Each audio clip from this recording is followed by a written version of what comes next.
Hello friends, welcome to my channel. अगर आप channel पे नए हैं तो प्लीज़ चैनल को सब्सक्राइब कर लीजिए।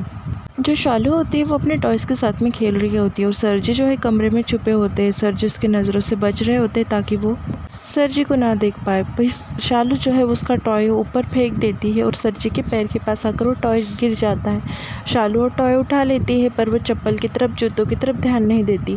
फिर वापस से वो टॉय खेल रही होती है और वो टॉय जो है वापस से नीचे गिर जाता है, तब उसे जूते दिख जाते हैं।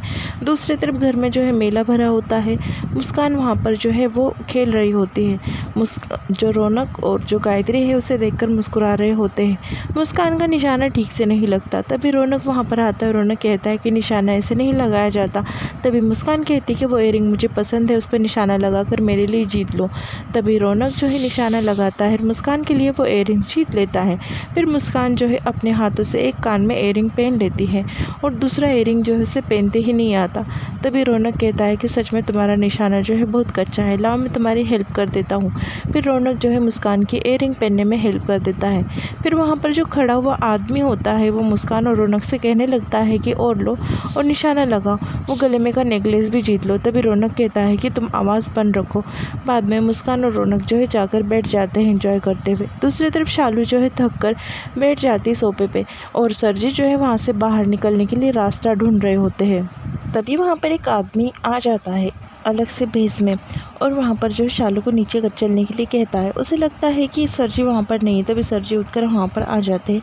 फिर वो आदमी कहने लगता है कि सर जी आप कहाँ से आए, प्रणाम, आपके हमारे ऊपर बहुत उपकार है। वो क्या है ना, आपकी ट्रस्टी की वजह से ही मेरा बेटा जो है वो पढ़ पा रहा है। फिर बाद में कहता है कि अच्छा, मेरे ऊपर काफ़ी एहसान है ना तुम्हारे, तो एक काम करो, मुझे यहाँ से निकलने में हेल्प करो, लोग मुझे देखेंगे तो सर जी करेंगे। फिर वो कहता है कि कोई बात नहीं, मैं अभी आपकी मदद कर देता हूँ। फिर उससे वो जो है राजस्थानी ड्रेस दे देता है लड़की का पहनने के लिए और कहता है कि अभी घूमर डांस होने वाला है तो आप उनके साथ में जो है डांस कीजिए और बाद में उनके साथ में निकल लेना। मुस्कान और बाकी सब घर वाले जो है बैठ जाते हैं। वहाँ पर एक अनाउंसर आ जाता है और अनाउंस करने लगता है कि आप सबके लिए हम जो है घूमर डांस पेश कर रहे हैं। सब जो है काफ़ी अच्छे से डांस करने लगते हैं वहाँ पर और सर जी भी पीछे आकर खड़े हो जाते हैं और उन्हें डांस करते नहीं आता। वो सबसे लंबे दिख रहे होते हैं और गोल गोल घूम रहे होते हैं। सबको काफ़ी अच्छे फील हो रहा होता है और सब फैमिली वाले जो है कमेंट कर रहे होते हैं। उन्हें नहीं पता होता है कि घूंघट के अंदर जो है सर जी पीछे खड़े होकर डांस कर रहे हैं। सब जो है काफ़ी मजाक उड़ा रहे होते हैं लंबी लड़की का, पर उन्हें नहीं पता होता है कि सर जी है असल घूंघट के पीछे। फिर बाद में सर जी वैसे ही डांस कर रहे होते हैं। वहाँ पर जो है वो आ जाता है डांस ख़त्म होने वाले के बाद बुआ जी का बेटा और वो सर जी को छेड़ने लगता है। वो कहता है कि तुम्हारे हाइट के तो हम पैन हो गए, तुम्हारा मुखड़ा तो दिखा दो। सर जी उसे काफ़ी ज़ोर से हाथ मरोड़ देते हैं उसका और धक्का देकर वहाँ से उसे नीचे गिरा देते हैं और घर में से जल्दी से निकल जाते हैं। इसके पहले ही कोई सर जी को देख ले। सर जी वहाँ से निकल रहे होते हैं। तभी रौनक पीछे से आता है और आवाज़ देता है सर जी। सर जी काफ़ी हड़बड़ा जाते हैं और रुक जाते हैं। फिर रौनक वहाँ पर आता है और सर जी का जो है घूंघट उठा देता है। वो कहता है कि तुमने गुनाह किया है, इसलिए तुम पहली आवाज़ में रुक गए। किसी ने आपको सर जी कहा और आप रुक गए तो कोई भी आपको आसानी से पहचान लेगा ना। वैसे आप ये सोच रहे होंगे कि मुझे पता कैसे चला कि आप घूंघट में हैं और यहाँ से निकल रहे हैं। मैंने तो आपको कमरे में ही देख लिया था कि आप जो है वहाँ पर खड़े हैं। आपके जूतों से मैंने पहचान लिया था कि आप घर में ही हैं। तभी मुस्कान वहाँ पर आ जाती है और कहने लगती है, भरी महफिल में दूसरों की इज्जत उतारने वाले आदमी को आज खुद की इज्जत छुपाते हुए ऐसे जाना पड़ रहा है। ऐसा जो है मुस्कान उससे कहती है। सर जी से वो कहने लगती है। रौनक भी वहाँ पर खड़ा होता है और कहता है कि आज तो इनकी सच्चाई माँ के सामने आकर ही रहेंगी। आज तो आपको बता ही देना चाहिए कि इस घूंघट के पीछे का राज क्या है। चलो, आपको माँ को सारी सच्चाई आज बतानी पड़ेगी। ऐसा कहकर रौनक जो है सर जी को हाथ पकड़कर खींचकर वहाँ से लेकर जा रहा होता है। तभी सर जी जो है रौनक का हाथ झटकते हैं और कहते हैं कि रुक जा बचवा, मैं नहीं बता पाऊँगा तुम्हारी माँ को। तभी रौनक जो है वहाँ पर रुक जाता है क्योंकि मुस्कान चिल्लाती है, रुक जाओ रौनक जी, और कहती है कि छोड़ दो उनका हाथ। वो कहती है कि कोई भी नहीं चाहेगा कि उसकी बहरी महफिल के सामने इज़्ज़त उतरे, क्योंकि मैं जानती हूँ बहरी महफिल के सामने किसी को बेइज्जत करना और इसकी इज़्ज़त उतारना कितना बुरा होता है।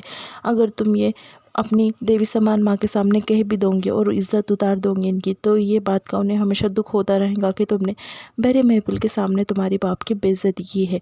ये तो है जहरीले नाग, पर इनको इनकी इज़्ज़त उतारने के लिए और इनको बुरा साबित करने के लिए, इनकी सच्चाई सामने लाने के लिए हम भी बन नहीं सकते ना साहब। तो हम जो है इंतज़ार करेंगे और मौके का हम जो है ऐसा करेंगे कि खुद अपनी सच्चाई खुद माँ के सामने बता दी। अगर तुम भरी महफिल के सामने इनका घूंघट उठा दोगे और इन्हें बेइज्जत कर दोगे तो तुम्हारी भी इज्जत क्या रह जाएगी माँ के सामने। तभी रौनक जो है सर जी की तरफ उंगली कर कर कहता है कि ये देखो, ये लड़की ने आज तुम्हें बचा दिया है, जिसकी इज्जत तुम बड़े बाजार में जो है उतारने वाले थे। देखो यही लड़की है, जाने दो, वैसे मैं माँ के सामने बुरा नहीं बनना चाहता, जाओ तुम यहाँ से। तभी सर जी जो है वहाँ से चले जाते हैं। मुस्कान जो है रौनक को समझा देती है अच्छे तरीके से कि उसे ऐसा नहीं करना चाहिए। थोड़ी देर के बाद सर जी जो है घर में आ जाते हैं और ऊपर कमरे की ओर जाने लगते हैं। दूसरी तरफ गायत्री और जो मुस्कान है वो रौनक के लिए ड्रेस लेकर आते हैं। तभी गायत्री मुस्कान से पूछने लगती है कि ये कौन सा ड्रेस है। तभी वो कहती है कि सेंटा का कॉस्ट्यूम, आज क्रिसमस पार्टी है ना, वो क्या है ना, बच्चों को सेंटा का ड्रेस काफ़ी पसंद आता है। तभी जो गायत्री होती है वो कहने लगती है रौनक से कि मुस्कान को बड़ा पता है बच्चों के दिल के बारे में। फिर बाद में वहाँ पर जो है शालू आ जाती है और वो देख लेती है सेंटा का कॉस्ट्यूम। वो काफ़ी खुश हो जाती है और कहती है कि मुझे तो ये कॉस्ट्यूम बहुत पसंद है। तभी जो गायत्री होती है दोनों को कहने लगती है कि मुझे भी पोता पोती जल्दी से दे दो, क्योंकि मैं भी उनके लिए ऐसी पार्टी ऑर्गेनाइज़ कर सकूँ। वहाँ से वो चले जाती है। फिर रौनक जो है वो कॉस्ट्यूम के लिए थैंक यू से कहने लगता है। मुस्कान कहती है कि मुझे पता होता कि आपको सेंटा का इतना कॉस्ट्यूम पसंद है तो मैं पहले ही दे देती। फिर वो कहता है कि उसके लिए नहीं, मैं मजाक नहीं कर रहा हूँ, आज तुमने जो मुझे गलत करने से बचाया उसके लिए मैं तुम्हें थैंक यू कह रहा हूँ। माँ के सामने जो है आज मैं सिंह साहब की पूरी सच्चाई बता देता तो माँ को कितना दुख होता। फिर ऐसा वो कहने लगता है मुस्कान से और कहता है कि थैंक यू मुझे बचाने के लिए। फिर बाद में कहता है कि ये कॉस्ट्यूम पहन कर ही आज मैं उनकी सच्चाई बाहर लाऊँ। और यहाँ पर एपिसोड जो है वो ख़त्म हो जाता है। प्लीज़